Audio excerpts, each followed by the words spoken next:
इथे बघा अनंत गुढेचं उदाहरण तुम्हाला देतो. अनंत गुढे फक्त 2.71% वोटनी जिंकले. प्रफुल्ल पटेल मागच्या इलेक्शनमध्ये लोकसभेच्या याच्या अगोदरच्या 481 मतांनी हारले, फक्त 481. आता पद्मश्री पाटील बघा काही 500 का 700 मतांनी जिंकले.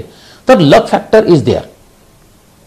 शेवटी निसर्गामध्ये ना काय होतं की अगदी कट टू कट फाईट जेव्हा होते ना त्यावेळेस कुठेतरी एक नशिबाचं दान असतं बघा, ते ज्याला पडेल ना तो जिंकला. तर असे काही 20-25 सीट्स या निवडणुकीत तर मला असं वाटतं प्रमाण जास्त असेल.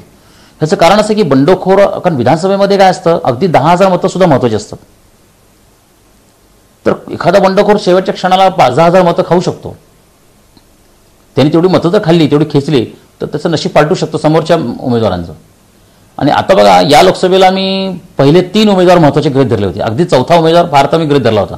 पण या विधानसभेमध्ये मला कमीत कमी 5 उमेदवार तरी गृहीत धरावे लागतील. कारण एक आघाडीचा, एक युतीचा आणि बाकीचे बंडखोरांना बसपा, परत मनसे आहेच. तर हे विचारात घ्यावे लागतील. यातलं कोणाचं नशीब कसं आहे या पद्धतीने. त्याच्यानंतर या लोकसभा निवडणुकीमध्ये एक विचार आणखीन असा केला होता की हाऊ टेम्परामेंट्स म्हणजे षडविकार किंवा माणसाच्या मनाचे विविध विकार of human mind affect election process. मी असं म्हटलं होतं की in elections it is not voters mindset only which works but some of the rival candidates particularly rebels mindset affects winning prospectus of main contestants. It has also been observed that not all the candidates fight election to win it. Some of them fight for some other reasons except than to win. Here is the graph. आता मी काय केलं होतं की नगर जिल्हा, हातकणंगले, भंडारा, नंदुरबार, सांगली आणि औरंगाबाद.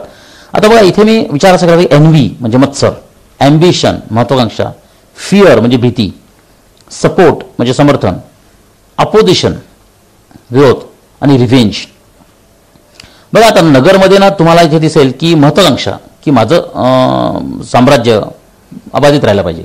तिथे बघा विखे पाटलांचं तुम्हाला तिथे महत्वाकांक्षी दिसेल. त्याच्यानंतर तुम्ही रिव्हेंज फॅक्टर जर बघितलात ना तर हातकणंगलेमध्ये तुम्हाला हा विषय मोठ्या प्रमाणात दिसेल. त्याच्यानंतर एक म्हणजे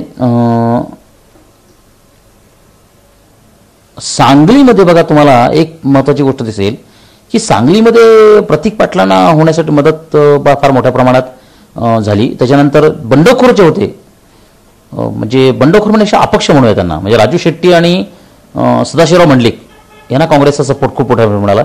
तर भीती काही ठिकाणी की आपली सत्ता जाईल का, काही ठिकाणी आपल्याला समर्थन दिलं पाहिजे, काही ठिकाणी सूड घेतला पाहिजे.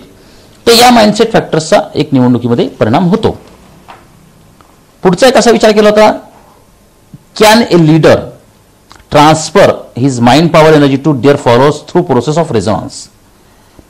त्याच्याबद्दल एक विचार असा केला होता की बऱ्याचदा असं दिसतं की एखाद्या नेत्याची जर सभा झाली, म्हणजे बाळासाहेबांची जर एखादी सभा औरंगाबादला झाली, संभाजीनगर ते म्हणतात, तर लगेच वातावरण बदलू शकतं. म्हणजे त्या कार्यकर्त्याला तिथल्या उमेदवाराला शक्ती मिळू शकते. तर साधारण एक 288 आता मतदारसंघ आहेत, तर साधारण 100 सभा आपण जर धरल्या तर 100च्या 100 सभा एका नेत्याच्या प्रभावी ठरत नाही. काही ठिकाणी तो नेता तिथं स्थानिक शक्ती खेचतो, काही ठिकाणी त्याचं नियोजन असतं, काही ठिकाणी तो गर्दी जमवतो, काही ठिकाणी त्या नेत्याच्यामुळे गर्दी जमते. तर असं लक्षात आलं की नेता जो बोलतो तिथे जाऊन भाषण करतो त्याचा त्या मतदारांवर आणि त्या उमेदवाराला रेझोनन्स पद्धतीने शक्ती मिळते का?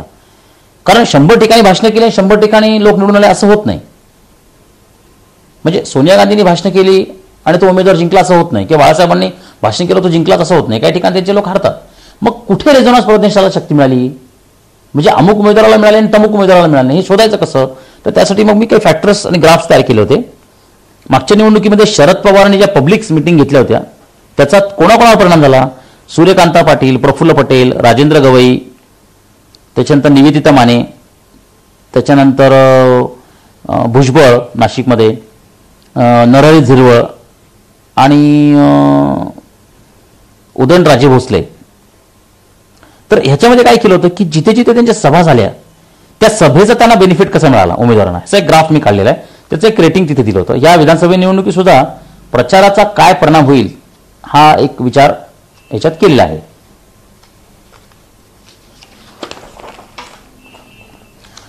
आता ह्याच्यामध्ये आणखीन एक विचार असा केला आहे, कॅन्डिडेट्स पर्सनॅलिटी आणि इलेक्शन प्रोसेस.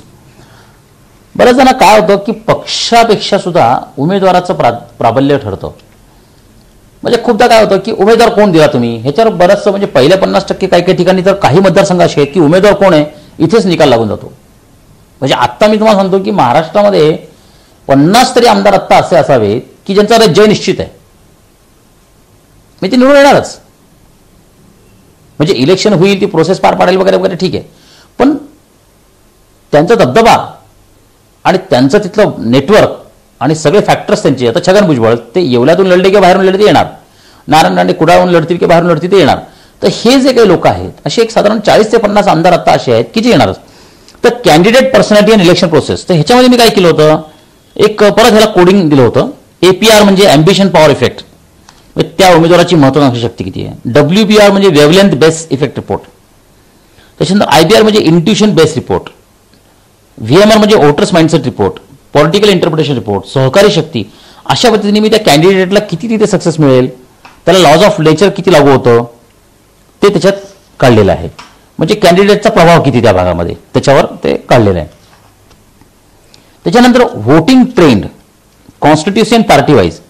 म्हणजे आता मी तुम्हाला इथे दाखवतो बघा की हिंगोली लोकसभा मतदारसंघामध्ये 1996, 98, 99, 2004 आणि 2009 मध्ये NCP, शिवसेना, काँग्रेस आणि अदर्सला कसे मतं पडले त्याचे ट्रेंड्स काढलेले आहेत. अकोला लोकसभामध्ये कसे होते ते काढलेले आहेत. बुलढाणा लोकसभामध्ये कसे काढलेले आहेत. एक लक्षात घ्या की एखाद्या मतदारसंघ म्हणजे काँग्रेस बहुल मतदारसंघ असेल किंवा भाजपचा तिथे प्रभाव असेल तर फारसा बदल होत नाही. म्हणजे अगदी लाख मतं इकडून तिकडे गेली असं होत नाही. अगदी लाटबीट असेल एखादी किंवा एखाद्या उमेदवाराचं शेवटच्या क्षणी काही परिणाम झाला असेल किंवा एखाद्या नेत्याची सभा झाली असेल तर 25-30 हजाराचा 50 हजाराचा फरक पडतो. विधानसभेत तो फरक आणखी कमी असतो. किती जरी काही परिणाम झाला ना तर ती मतं तेथे त्या लोकांना जातातच, तो ट्रेंड बदलत नाही. म्हणजे 20-22% जर काँग्रेसला मिळत असतील ना तर तेवढी ती मिळतातच. हां, आता राष्ट्रवादीने त्यांचा शेअर ठेवल्यामुळे ती 10-12% ती मतं आली असतील विधानसभेमध्ये, मग ते 10-12% राष्ट्रवादीला मिळतील. म्हणजे काँग्रेसला मानणारा जो मतदार आहे तो 2 काँग्रेसमध्ये विभागला गेला, पण तो भाजप शिवसेनेकडे गेला नाही. प्रत्येक मतदारसंघात त्याचं प्रमाण कमी जास्त असू शकेल, पण अगदी म्हणजे 7 कोटी मतदार आहेत आणि त्यातले आतापर्यंत 2.5 कोटी मतदारांनी काँग्रेसला मतदान केलं असेल तर लगेच काही त्यातले 50 लाख मतदार फिरत नाहीत, असं होत नाही. तर ट्रेंड्स म्हणजे प्रत्येक निवडणुकीमधले जे ट्रेंड्स आहेत, वोटिंग ट्रेंड ज्याला म्हणतो आपण, तो फॅक्टर इथे आपण विचारात घेतलेला आहे आणि त्यासाठी निवडणूक आयोगाची सगळी आकडेवारी आपण इथे उपयोगात आणलेली आहे. त्याच्यानंतर इथे एक फॅक्टर असं घेतलाय की does leaders life behavior and elections are concern. तर फिट्टम फाटीचा नियम आपण अगोदर लॉ ऑफ कॉम्पेन्सेशनमध्ये मी त्या फिल्ममध्ये बोललेलो आहे की निवडणुकाचा हे आहे आणि याचा संबंध आहे का. एखाद्या नेत्याला सक्सेसच मिळत नाही. म्हणजे आता काही काही लोक असे आहेत की 9 वेळा निवडून आलेले आहेत. आता गणपतराव देशमुख 9 वेळा आमदार झालेले आहेत, माणिकराव गावित 9 वेळा खासदार झालेले आहेत. आणि काही लोक असे आहेत की 5-5 निवडणुका लढवतात ते निवडणूकच जिंकत नाहीत, हरतात ते लोक. काही लोक असे आहेत की निवडणूक न लढवतात ते नेते झालेले आहेत. काही लोक असे आहेत की ते आता शिवाजीराव पाटील चाकूरकर गृहमंत्री, केंद्रीय गृहमंत्री, त्याचं उदाहरण इंटरेस्टिंग आहे बघा. ते माझ्या माहितीप्रमाणे 4 का 5 वेळा तरी म्हणजे जास्तीच लोकसभेत निवडून गेले. काही प्रचार नाही, भाषण नाही त्यांची. ते नेहमी म्हणजे त्यांच्यावर एक फार छान रिपोर्ट लिहिला होता की ते जाऊन भेटायचे, रोटरी क्लब आहे ते त्यांचे गट असायचे, लोक असायचे आणि ते निवडून यायचे. त्याची स्टाईल होती ती. त्यांचं सगळं राजकारण दरबारी राजकारण, ते लातूरमधून निवडायचे निवडून. आता मागच्या लोकसभेला गंमत बघा, ते हरले आणि ते गृहमंत्री झाले देशाचे. आता इथे त्यांना परत मत्सराचा त्रास झाला. मी त्यांच्या वास्तूला भेट दिली होती आणि त्यांची मुलगी अर्चना पाटीलचा माझी भेट ठरली होती, पण अपॉइंटमेंट म्हणजे भेट होऊ शकली नाही वेळाभावी.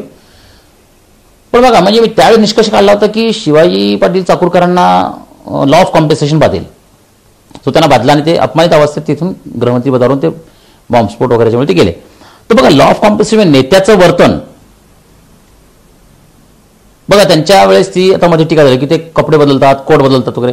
खरं म्हणजे हा खूप हास्यास्पद विषय. म्हणजे एवढं सॅक्रिफाईस, एवढं वर्ष काम करणाऱ्या माणसासाठी की बॉम्बस्फोट बदलला, एका जागेवर दुसऱ्या जागी त्यांनी बंद गळ्याचा कोट घातला, मग त्यांचे कोट, मग त्यांचे कपडे किती आहे त्याच्यावर टीका झाली, म्हणजे त्याच्या चॅनलवर चर्चा झाली.